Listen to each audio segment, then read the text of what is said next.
Hi guys, Mitch King with the market recap on December 31st.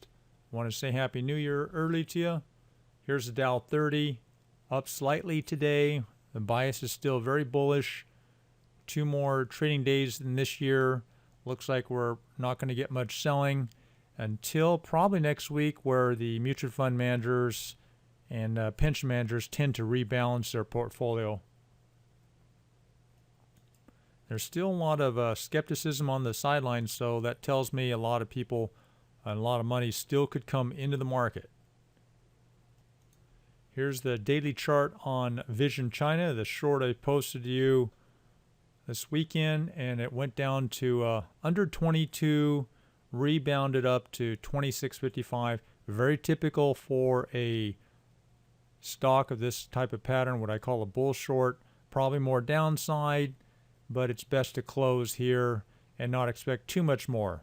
It could go to 20 or even lower, but the odds start favoring that when you start seeing it slow down like this and not drop a whole lot more. I know it's a big drop down to 21.94 from yesterday's close, but it's still, for the movement that coming from 34, yesterday's pre-market, down to today's low of under 22, is a pretty darn big move. That's like a third. Caesars Entertainment here starting to move up real gradually here. That ESI's pulled back the last few days, so we're definitely struggling on this one. It's got to hold that area right in here where my crosshair is, around that 32 area, and that should be your stop loss. My guess is if it does go down a little bit below that, it still should start bouncing off that 32 is what I'm looking for.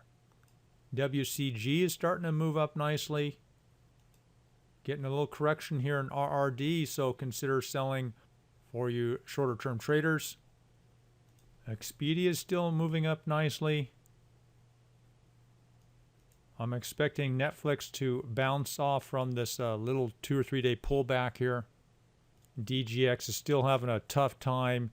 Got back to this 54.88 level from as low as 52.5, but it's pulling back again today, and I think it just needs more time.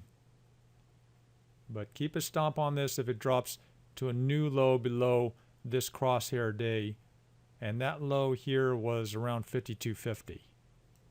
Here's the trade of the year, GYRO. As far as a day trade, the stock dropped huge in pre-market, rebounded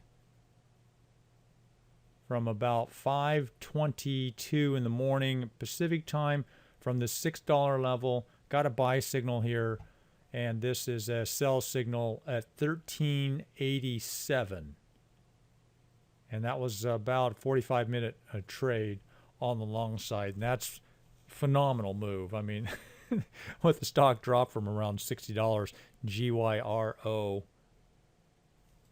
So you guys take care, have a great day and a great evening, drive safely, and we'll see you guys on Thursday.